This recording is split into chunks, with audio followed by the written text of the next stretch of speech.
21 at ang mga seniors, ang mga merong pong sakit, yung comorbidity sa tinatawag, at yung mga buntis. Pero sa MECQ po, nakasarado po ang ating ekonomiya pa rin. Mga 25% lang po ng mga industriya ang bukas. Ang pwede lang po ay yung mga indispensable industries, gaya po ng mga bangko, supermarket, at saka yung mga BPOs, mga export-oriented industries, at wala po tayong public gathering, wala tayong mass assembly. Ang religious services po hanggang 5 lamang, no? At wala nga po tayong transportasyon, kinakailangan yung mga bukas na industriya, mag-provide po sila ng mga shuttle at saka mga PCP, point-to-point transportation. Pero mananatili pong sarado yung mga matataong mga negosyo, gaya po ng sinihan, yung mga amusement, yung mga para sa mga pambata. Pero meron na po tayong transportasyon sa GCQ, 20% hanggang 50%. No? Yung mga opisina po ng gobyerno na importante po, critical, nagbubukas na rin po. No? Ang mga industry po na allowed na po sa GCQ, halos lahat naman po except po yung mga matatao. Pero sa mga gatherings po, hanggang 10 tao lang po or 10%. No? At dito nga po sa Metro Manila, nakiusap ang mga mayor sa mga religious gatherings hanggang 10 katao lang po. At pagdating naman po dito sa MGCQ, unang-una po ang malaking pagkakaiba dyan, meron pong transportasyon, at bukod pa po dyan, 50% po pwede nang magkaroon ng public gathering. Pwede na po yung mga sinihan, yung mga concerts, mga sporting events, pero hanggang 50% capacity lang po at kasama po dyan yung mga religious gatherings. So ang turismo po, bukas na rin po sa MGCQ. So para pong halos lahat naman ng industriya nabubuksan na, kaya lang po linilimitan natin yung mga taong po pwedeng magtipon-tipon. Hanggang 50% lamang po. Salamat po. I'd like to call Secretary Duque of the Department of Health. Magandang gabi po, Mr. President and Ginoong Senator Bongo at ang aking po mga kasama sa kabinete. Ang aking po i-report ngayon ay ang updates on COVID-19. As of August 31, may nadagdag na mahigit 3,000 kaso or 3,446 new cases. Sa nadagdag, next slide please, sa nadagdag na 3,446 cases, 2,965 ay fresh cases at 481 ay late cases. Kung titignan po ang mga naitalang daily cases, sir, lagpas pa rin siya sa median at 75 percentile lines na nangangahulugan. Mataas pa rin ang ating daily cases per day at kinakailangan pang paigtingin ang ating mga preventive measures upang mapigilan ang patuloy na pagtaas ng mga kaso. Subalit, aming pong napansin na meron pong pagbaba ng kaso mula nung tayo ay bumalik sa modified enhanced community quarantine.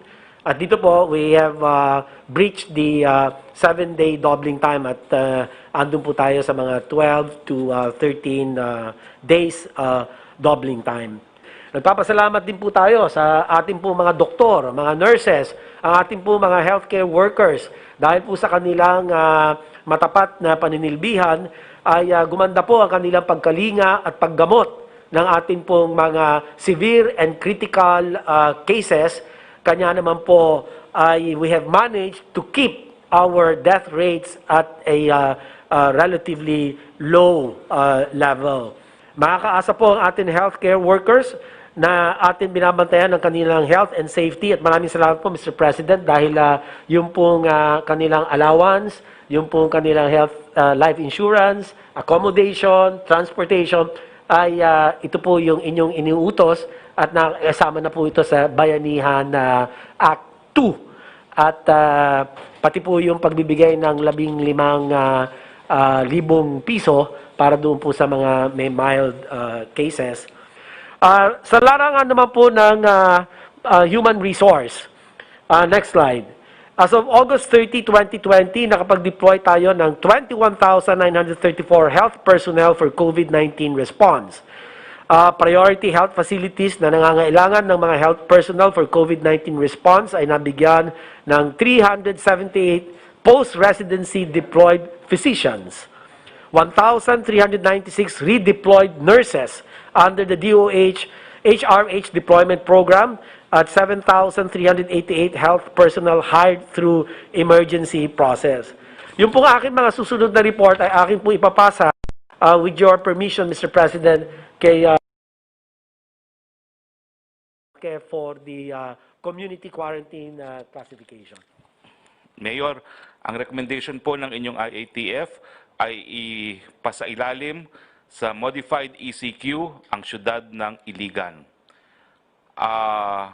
Recommendation din po nila na ipasailalim sa General Community Quarantine ang National Capital Region, ang probinsya ng Bulacan, ang probinsya ng Batangas, ang City of Tacloban at ang City of Bacolod.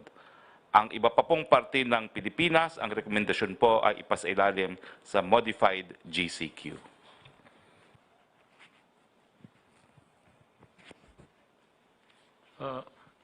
Any other? Are you through with your report, Secretary? We're done, Mr. President. Thank you, sir. Who's next? Secretary Tulves.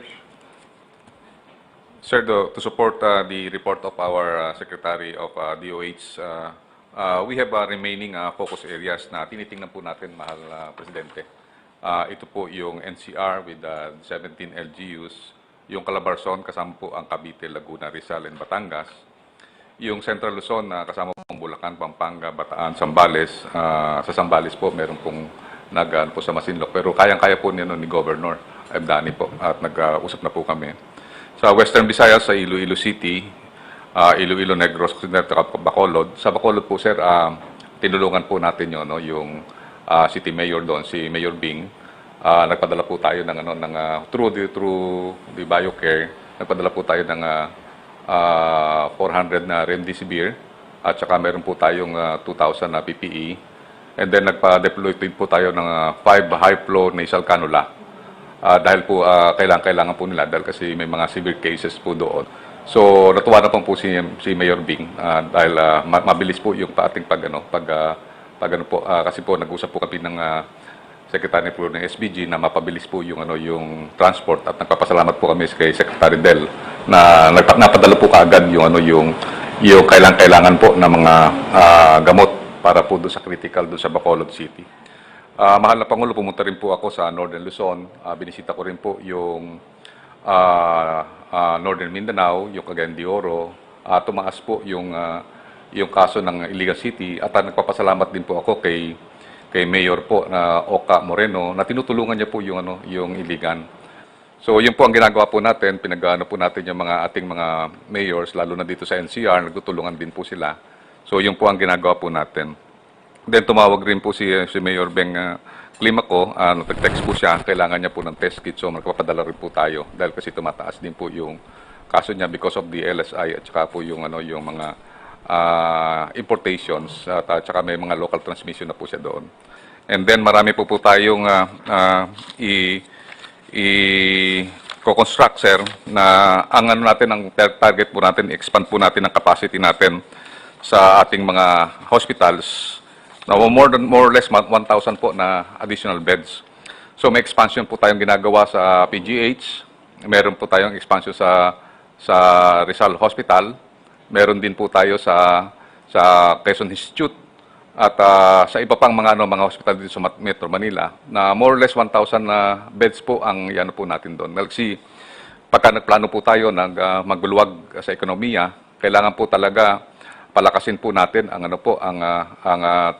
ang treatment facility po natin, especially po yung ICU at ating mga ER. At the same time, palakasin din po natin yung treatment capacity po lalo na po ng Metro Manila at saka yung mga centers na nakikita po natin na pagka nag-open po ay may possibility po na umangat po ang mga severe cases. Sa ngayon po, natutuwa po kami dahil kasi sa pagbisita po namin sa mga ospital, nakita po namin talaga na yung ating mga doktor at saka mga nurses, wala pong tigil ang kanilang pagtatrabaho.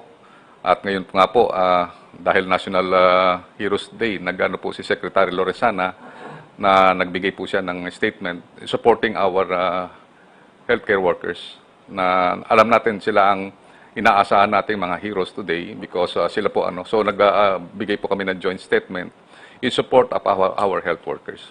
Maraming salamat po, mahal na Presidente. Ito minsan pinapalayas nila mga health workers, mga nurses, mga boarding houses, and those working in the hospitals.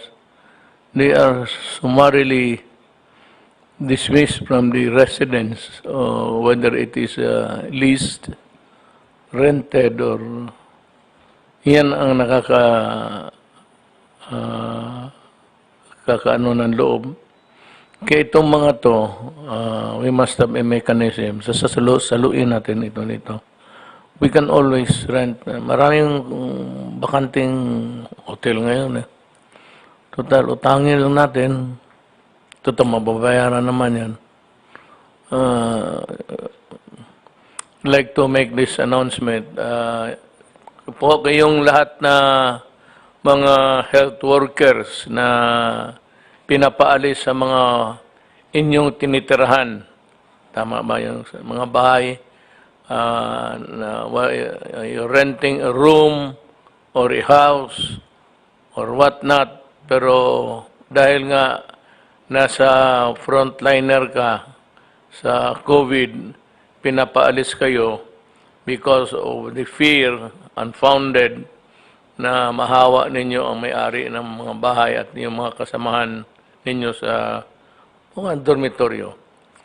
If this happens, you can call directly the office of Secretary Galvez, and we will provide you with the necessary billeting and pati pagkain na. And we will choose a place nearest to where you are working. Sabi mo lang ang pangalan ng yung may-ari ng building, may-ari ng boarding house, may-ari ng ano, at I will call their attention publicly. So that kung sila ang magkasakit, huwag na silang tanggapin sa ospital rin. Parang ganun. Mabuti siguro. Tit for tat. Well, anyway, I'm joking, but you know, it's something that is not really a positive move. You know, that you are suffering, and we are experiencing a lack of everything. We are trying to make up for the deficiencies, and luckily the Philippines was able to at least meet halfway of what was the expectations of the people. Yung sana, maawa naman ako sa mga tao na nagtumutulong tapos pinapaalis. Hindi ho maganda pakinggan. So it behoves in this government to do something about it. To do something about it, we will find a house, a hotel, a motel, na ang motel buhay yan, ang hotel ang wala. But ang motel full house yan. Hindi na naniniwala na COVID yan mga animal na yan. Hotel, tsaka we will treat you decently. The long and short of it is, parang tao ka. And since you are there, I said, obligasyon ng gobyerno na tumulong. Now, before I call the next speaker, pakilala ko lang sa inyo yung bagong ko na PhilHealth, si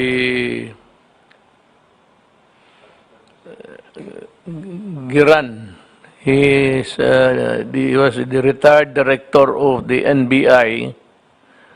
Si Giran, he is a lawyer and an accountant.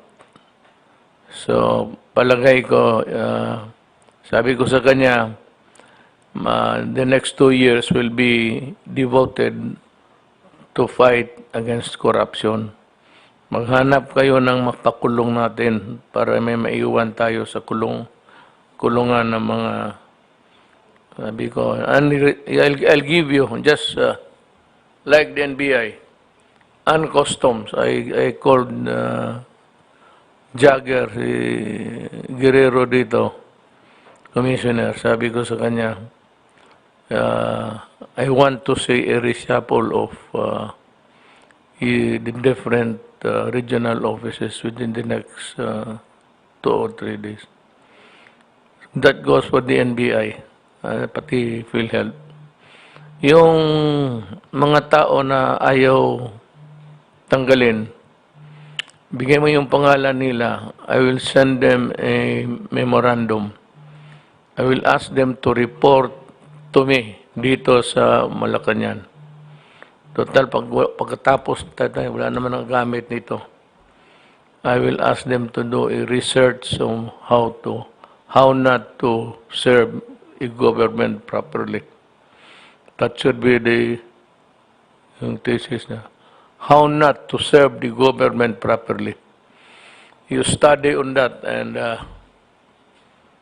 yung lahat ng regional vice president, tanggalin ninyo, whether performing at par or in parity with the other good ones. If they are there for so long a time, the element of familiarity always enters the picture. Yan ang mahirap dyan. So, kung matagal na, tanggalin na. Yung ayaw magtanggal, ayaw patanggal, mag-report kayo dito sa opisina. And anyway, the Secretary of Justice is winding up his investigation. I think that he has seen proof enough to come up with an indictment. I hope that this sad episode in our national life, in our journey towards nation building, will be somehow corrected. Wala na bang ibang magsalita? Delphine, then next is tapos we'll reserve the last slot for the incoming health. Mukhang matapang to. Ang hairline hati na lang. Mahusay na to. Must be studious. Sige, Del, you can proceed. Magandang gabi, Ginoong Presidente. 3 bagay lang po. Una, yung ating repatriation ng OFWs, tuloy-tuloy pa rin. Yes. Na-stabilize na po natin yan. Ang average natin ngayon is 1,500. Ang total po na dumating so far, since April, is 174,000 na. So, okay lang po yan. Dumating na po yung 3rd batch ng ating mga namatay sa Middle East, 72, nung weekend. 62 po yung COVID-related, yung 10 hindi COVID-related. Yung 3rd batch din po ng mga Pilipinong umuwi galing sa Sabah, dumating na nung 2 days ago, 379. Na-testing na po sila doon sa Sabah bago umalis. COVID-free po sila lahat. Karamihan po dito ay nakatira sa Tawi-Tawi, Hulu at saka Basilan. Kunting Sambuanga. So okay lang po yung ating mga repatriation. Salamat po. Yan lang po. Well, if there is one thing that we have shown a consistent behavior, it's really our treatment in the matter of receiving our returning fellow Filipinos from abroad. Lalo na nung pumutok ang COVID, everything closed down. Dito, nawala ng trabaho, mas lalo sila noon. Ang problema kasi mas malayo sila, mas kulang ang pera.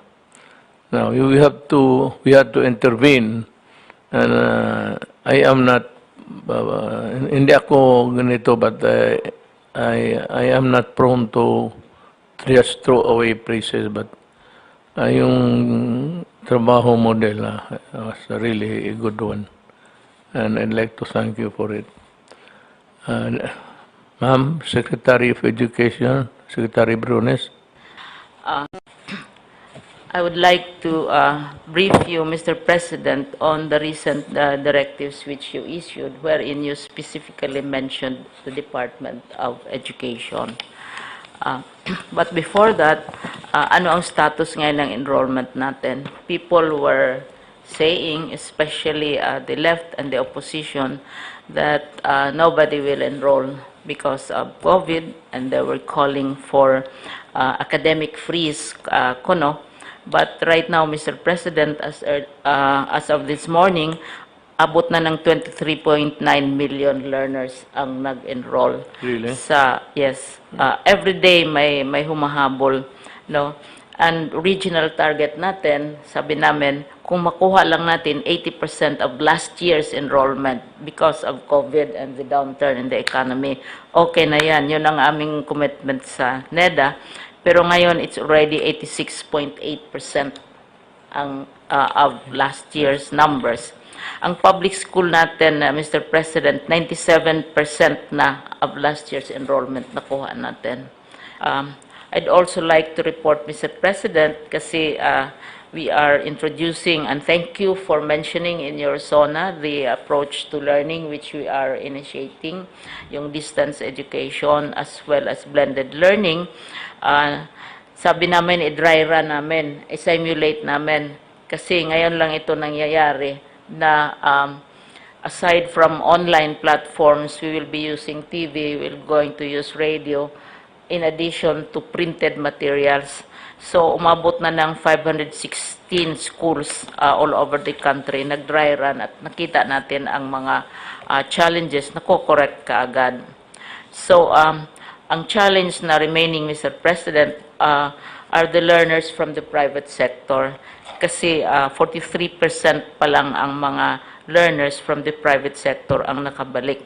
But we believe that with the opening of the economy, makakuha na uli ng trabaho ang mga parents, ang OFWs, may trabaho na sila. Kasi karamihang OFWs usually send their children to private schools, small or big private schools. At saka yung alternative learning, yung mga nagtatrabaho, they go to school at night, they go to school on weekends. Dahil wala silang trabaho, siyempre yun ang hinaharap nila. So, ito ang unti-unti na ngayong dumadami. Tapos, last August 24, Mr. President, sinabi ninyo sa Davao that itong problems natin, itong challenge of yung sinasabi nating psychosocial challenges, sinabi ninyo that we must be able to refer them to a particular entity or person where they can ask for deliverance. Sino kayang mabuti? Ang sabi ninyo, and we are very touched and humbled by your statement, mabuti pa ang mga teachers. They have a stronger sense of responsibility because of their training sa kapwa-tao. So, dalawa yung directives na ginawa ninyo, specifically na mention ninyo ang Department of Education. Una, yung August 24 na nagsabi kayo that we should exert more efforts in strengthening yung mental health ng ating mga youth, not only the youth but also our teachers. Pangalawang directive na nakalap namin, when your national budget proposal was submitted last Tuesday to Congress, may mention din sa Department of Education, including the name of the Secretary of Education, na kailangan i-capacitate ang educators, ang teachers, para tulungan ang mga bata at mga teachers for basic health literacy skills. Nandoon din yon sa budget proposal ninyo. Kaya i-report namin.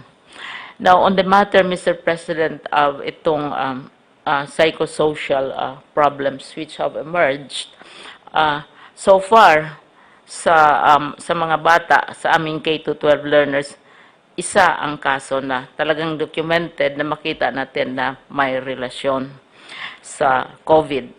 Na sinasabing dahil sa COVID, nag-suicide itong bata. Pero paniwala namin, Mr. President, na ang malaking challenge ngayon sa psychosocial conditions ng ating mga tao sa gobyerno, mga bata, mga teachers, yung general mental health issues. Yung anxiety, Mr. President, hindi naman nagsisisuicide ang mga tao araw-araw, pero yung anxiety, yung takot, at saka yung fears, lumalabas ko minsan yung mga behavior na usually not typical of Filipinos, na nangangaway, mga relationships na sisira, mga bata, lumalaban sa mga parents, and so on. Kasama na yung fear sa disease, fear sa walang trabaho, lahat-lahat na ito. Ito ang mas malaking problema para sa amin dahil kung sa suicide, isa pa lang ang aming na-monitor at na-trace talaga namin na document. So yung tinatawag natin, Mr. President, na mental resilience ang kailangan, ang challenge. Ngayon, nag-initiate kami, may program kami na mental health and psychosocial support services. Talagang right from the beginning, mayroon na kaming programang ganito, Mr. President, na kailangan i-increase ang physical, ang mental health, resilience ng ating mga learners, ng ating mga teachers, parents, and citizens. Lahat natatakot, lahat anxious, at saka lumalabas yung mga kuminsan hindi magagandang mga behavior. Yung dahil sa order ninyo, sa inyong directive last August 24, nasi-strengthen yung efforts namin. So, nag-partner kami with the Psychological Association of the Philippines. Dahil ang problema nito, Mr. President, hindi lamang sa learners, sa teachers din, sa staff, sa regional directors. Kanina nga sinabi ko kanina sa aming press conference na sinasabi natin we are celebrating national heroes. But I would nominate the person in government as a hero. Ang tao sa gobyerno, trabaho ng trabaho, kinakantyawan, inaaway, binabastos, ina-accuse of corruption, pero sige pa rin ang sige. At walang nagagawa ang isang tao sa gobyerno na nagbigay ng katuwaan naman sa mga sa ilang mga sektor. Parang wala kang magagawa to make people satisfied. And it takes heroism to continue serving under such circumstances na talagang ma-wear down kayo. So, kasama namin ang Save the Children, ang UNICEF, Philippine Academy of Occupational Therapists, Humanity and Inclusion, and the Norfield Foundation of the Philippines. So, insofar as yung sinasabi naming psychosocial issues are concerned, July pa kami nag-umpisa. Araw-araw we have programs kasi wala pa namang klase, naghahanda pa naman kami para sa opening ng classes. In the meantime, yung psychosocial aspects, upskilling. Dati, Mr. President, may guidance counselor. Pero ang guidance counselor para lang sa learners. Pero ang teacher kailangan din. Ang regional director kailangan din. Ang undersecretary kailangan din na mabigyan siya ng recognition. Oo, na parang wala silang ginagawa kundi magnakaw, maabuso, they are inefficient, etc. And in the meantime, hindi sila kasama sa listahan ng heroes. Kaya kanina sinabi ko kasama ang government person. Kasi yung pagtitiis na talagang hindi naman siguro makaya ng mga nakaupo lang at saka nagbabantay. No? Ang second directive ninyo, ang una yung sinabi ninyo, yung mental health. No? Ang second na directive ninyo, yung lumabas sa budget proposal ninyo na sinubmit last Tuesday, na nag-mandate kayo sa Department of Education na i-enrich ang ating curriculum on health literacy naman, kabuo ang health, no? So, inaano din namin, binabago natin ang ating health education curriculum. Kaya pinapasok natin yung health literacy. Binabago ang ating curriculum. At saka, mayroon kaming programa, and Secretary Duque is very familiar with this yung WASH Sanitation and Hygiene Program, para magkaroon ng good hygiene practices. Pero this is also connected to nutrition and also wellness habits. Kaya ang Department of Education is also very active in the anti-smoking campaign. Noon pa, talaga ang Department of Education sa anti-smoking at saka, of course, sa anti-drugs, nandyan yan palagi. So, yung curriculum, binabago namin. At saka, yung school-based feeding program. Kasi, ang school-based feeding program natin ay nakadirect sa yung tinatawag na wasted at saka mga undernourished. Pero kung sana dadating ang panahon na lahat na bata matulungan natin. Kasi nagiging status issue ito. Ang mga bata na qualified silang pakainin sa wasted, etc., nahihiya sila. Kaya hindi sila kumakain kasi nakikita nila na yung ibang bata masarap ang ulam, magandang tingnan yung kanilang mga baonan, etc., etc. So, i-expand natin ito. Ang sabi nga, paano na yung feeding program ninyo na wala namang klase? So, we're working with the local governments. Well, go ahead, but you're doing a good job. Thank you very much. My nanay also was one social thinker at the time. Ako ang na-social.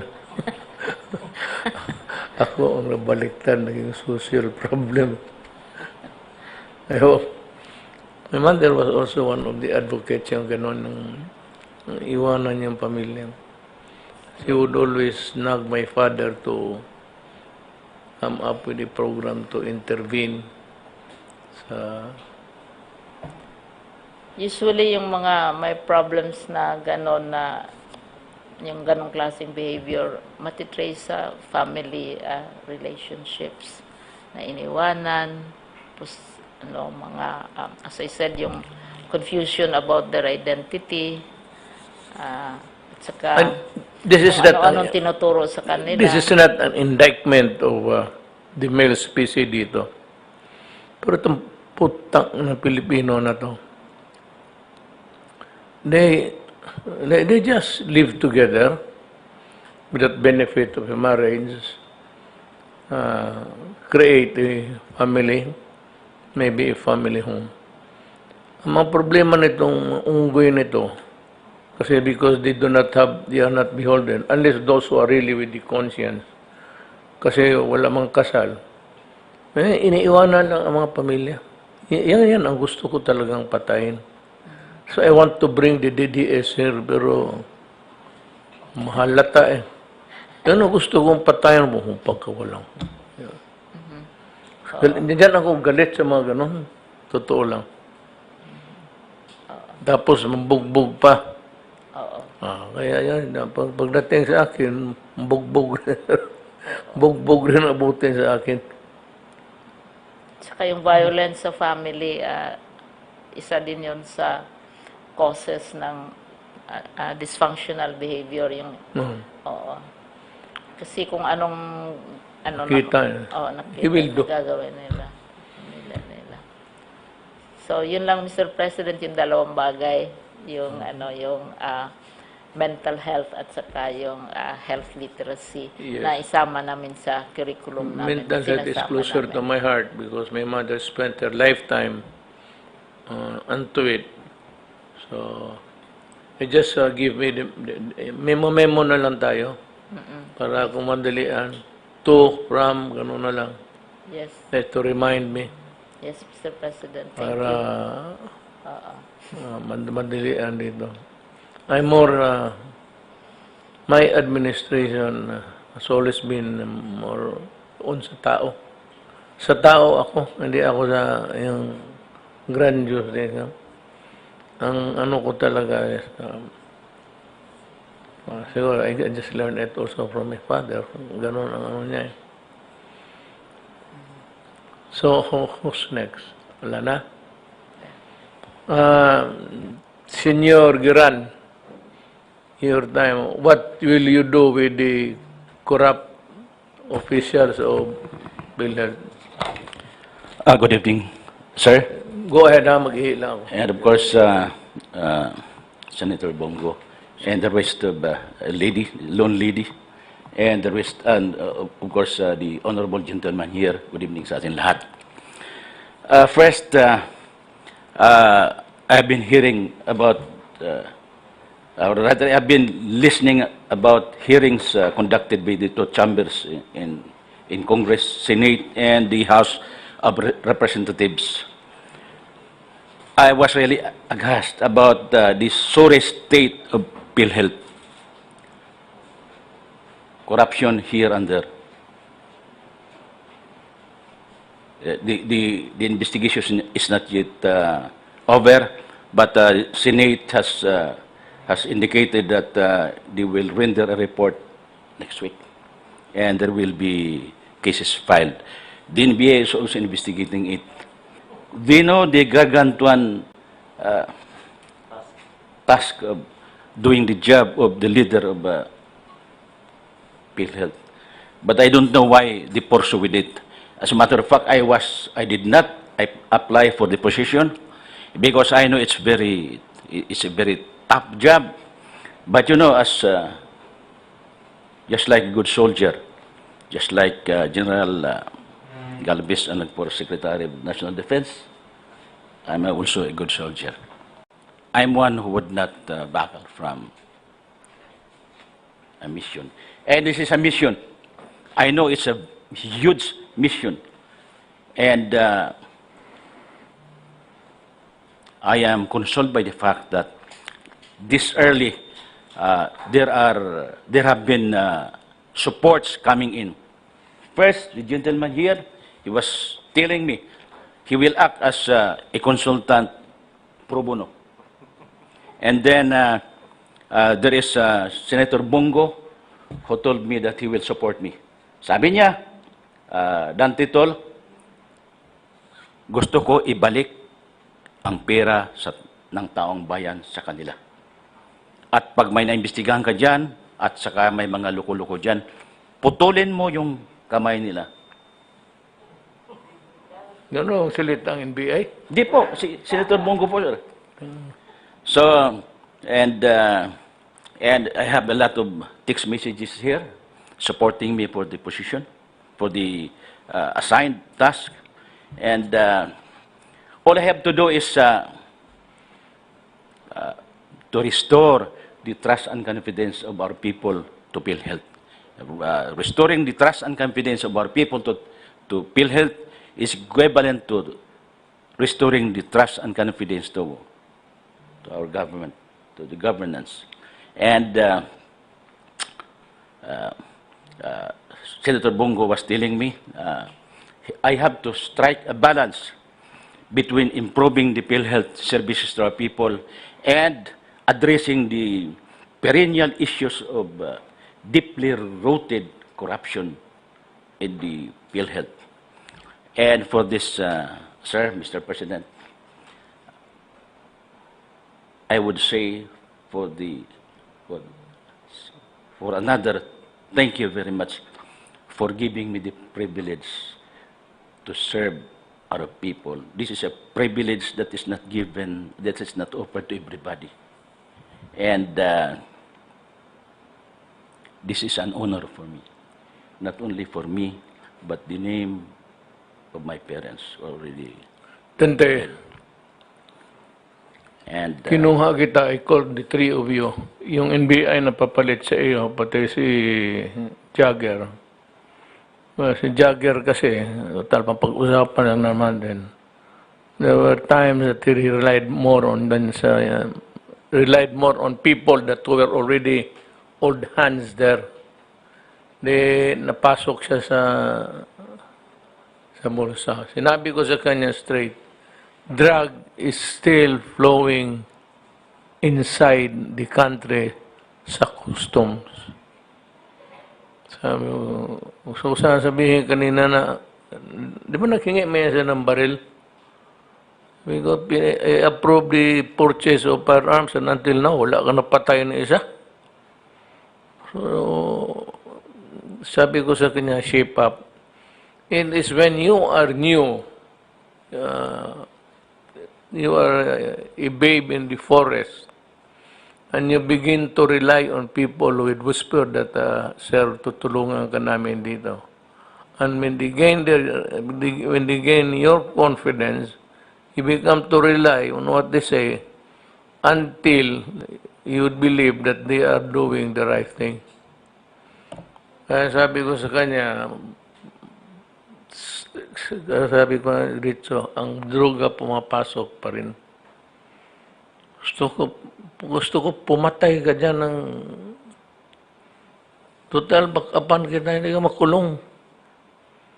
Basta droga, barilit, patayin mo. Yan ang usapan eh. Bagay, ikaw wala ka na. Yung pumalit si Distor, okay yan? Is doing Okay right, sir. Hindi corrupt. Ay, hindi po, sir. Yan lang. Go after corruption. Not you being the corrupt, the culprit. Tulungan ninyo ako. Kawawa ang bayan. Naawa ako talaga sa bayan ko. Believe me, my heart bleeds for my country. Yung unabated corruption and with no end in sight and another election coming up and you see the same old faces there. So the same old bata-bata kung sino yung mga tao nila. Wala. Patay.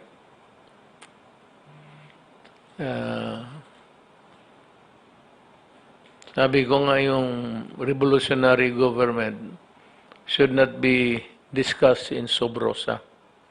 It should be discussed publicly, including the military. They should be able to say what. If the troops do not want it, they should say so. Kung meron rin silang gustong pagbabago, then let us hear them out. Kasi walang ang corruption, left and right talaga. Bahas kisan. Kaya ang problema ng PhilHealth, Dante, pagdating ng panahon, after so many years sa actuarial study, there will be the year that wala ka nang maibigay doon sa mga beneficiaries. Kasi naubos na yung reserva because of this corruption. So you must send these guys to prison. Kasi problema yan. The actuarial study shows that there will at some point in time, wala nang maiwan. Kasi ibayad mo yan sa mga beneficiaries. Kaya sabihin mo, pagtawag mo, huwag na maraming dala. Sabihin mo, putang ina kayo, magtrabaho kayo, letse kayo. Sabi mo ni Mayor, yayariin. Gusto niya, yariin ko kayo. Pati yung diskumpiyado, ayaw. Bigyan mo nga't pangalan kasi paasahin ko dito. Ulitin ko po, tapos na sabi ni Secretary Roque, pero gusto kong ulitin, Iligan City Modified Enhanced Community Quarantine, ang areas ng NCR, Bulacan, Batangas, Tacloban, Bacolod ay nasa General Community Quarantine. The rest of the Philippines is under Modified General Community Quarantine. Ngayon, dito sa effect ng COVID sa pag-aral ng ating mga anak,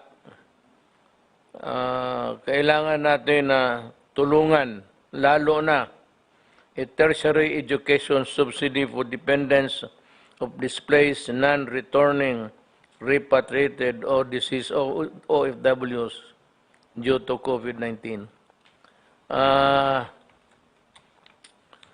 The education subsidy will be given to one college-level beneficiary from a qualified OFW enrolled or is intending to enroll in state universities and colleges, local universities and colleges, and CHED recognized private higher education institutions in the school year 2020. Ang tulong po sa edukasyon sa mga anak nito is a one-time grant of 30,000 pesos. The project will be allotted with the amount of 1 billion, which will benefit about 33,000 students from 33 OFW families. This is a project of the Commission on Higher Education, or CHED, and the United Financial Assistance System for Tertiary Education, or UNIFAST, in collaboration with the Department of Labor and Employment. Mga details po nito, kunin lang ninyo sa CHED, sa DOL, o sa OWA. Ang susi talaga sa paglaban sa COVID is, yun, ingat, maskara, hugas, pati iwas, distancing. Pagka ganon, kayo, pag maganda, bahala ka na dyan, tabihan mo. Pero pag may asawa o palayo ka,